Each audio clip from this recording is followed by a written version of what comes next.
Everyone's excited about the Milwaukee Bucks winning the championship, especially Bucks fans. And I get it. It's your first championship win in over 50 years. Now, some people have thrown out that the Milwaukee Bucks, led by Giannis Antetokounmpo, the reigning NBA Finals MVP, a guy that, as far as I'm concerned, should be in the conversation for best player in the world. A lot of people are starting to maybe hint toward the Bucks potentially maybe being the next dynasty. At least a couple of people have thrown it out there. It's at least out there in the world. That topic is at least surfaced.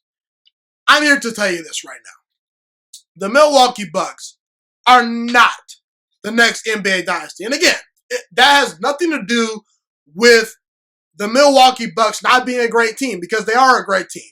They won the championship. They deserve it, okay? But we also have to talk about how the Bucks got here, okay? First of all, in the second round, Kyrie Irving goes down with injury. That was a big deal for the Brooklyn Nets, who a lot of people thought were going to beat the Milwaukee Bucks, potentially. And then James Harden has a hamstring injury, and Kevin Durant is left all alone, and Kevin Durant literally by himself nearly was inches away from beating the Bucks in a Game 7. It took the Bucks winning by the skin of their teeth versus an injured Brooklyn Nets team to get over the hump. If Brooklyn's fully healthy, I'm sorry, but the Bucks are not champions today. We're not even talking about Milwaukee. We're talking about Brooklyn today, okay? And then the second round, they get a favorable matchup versus the Atlanta Hawks. Now, again, I didn't think the Hawks or the 76ers were a great team, but let's say they face the Philadelphia 76ers. I get it. Ben Simmons, the fact that he's a little bit overrated, he's a problem as far as scoring the basketball. I get it.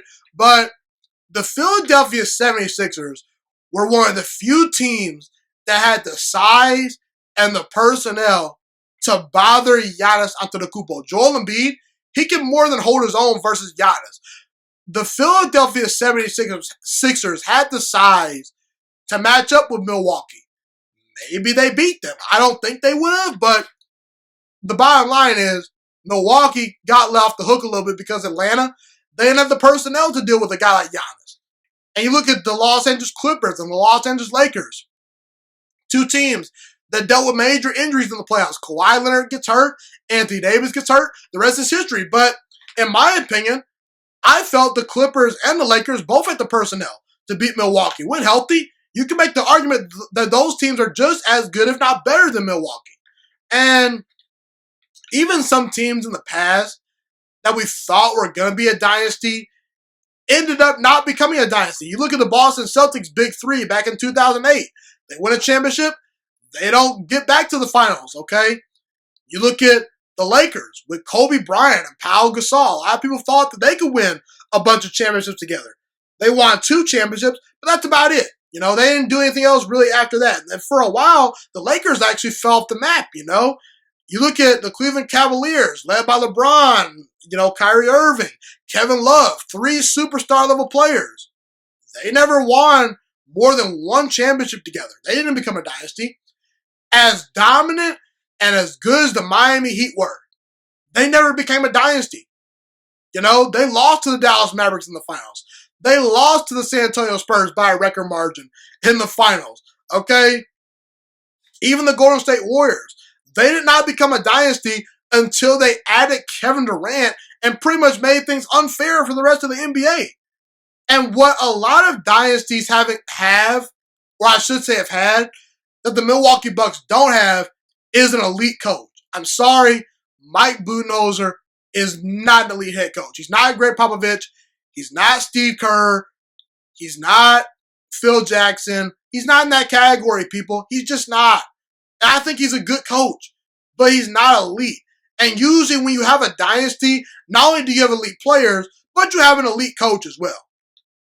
And usually when you look at the duos like Dwayne Wade and LeBron, Steph Curry and Kevin Durant, Kobe Bryant and Shaquille O'Neal, do you know what those dynasties had in common? Their 2 best players were both top 10 players in the NBA. As good as Chris Middleton is, I don't think Chris Middleton is one of the 10 best players in all of basketball. And even diehard Milwaukee Bucks fans have to admit this. Most of them are going to admit this as well. Now, could Chris Middleton develop into that guy? Maybe, maybe not. We'll see. But I think Giannis and Chris Middleton are a very good duo, but they're not quite dominant enough to year in and year out be the favorites. And I don't see the Bucks being the next dynasty. For all the reasons that I mentioned right there, if you were to ask me, is Milwaukee going to be the next dynasty in the NBA? I'm going to say, no way, no how, not even close. It will not happen, and that's how I feel. I just think that Milwaukee, year in and year out, is not going to be amongst the favorite to win the championship. They could be for the next couple of years because, as far as I'm concerned, the Eastern Conference, as it's constructed today, it's Brooklyn or Milwaukee, but overall, as time goes on, I think that Milwaukee's championship sizzle will eventually die down. The Milwaukee Bucks are not the next NBA dynasty for all of the reasons that I mentioned. Thank you so much for watching this video today. Please also note that the Juiciest Sports Podcast is not just a YouTube channel. It is available on all podcasting platforms, including Spotify, Google Podcasts, iTunes, and Apple Podcasts. Also, if you enjoyed this video, be sure to like, comment, subscribe, and share this content with all your friends. This podcast is my favorite thing in the entire world right now. It is my passion. And I want more people to listen to this podcast. I really want this podcast to grow. Also, a fun fact about me is that I want to go into the sports broadcasting and media world once I graduate from the University of Toledo, a college in Northern Ohio. I am looking to become one of the next great sports broadcasters and analysts out in the world. And I potentially would like to start my own network if this podcast really truly grows. Or if I fall short of that goal, I would love to work for a big time network like ESPN or Fox Sports 1. I am open to all networks. So if you believe in my dreams and you see or hear my passion through the screen, be sure to tell all your friends about the Juiciest Sports Podcast. Stay motivated, you guys. Have a God bless day, and I'm out.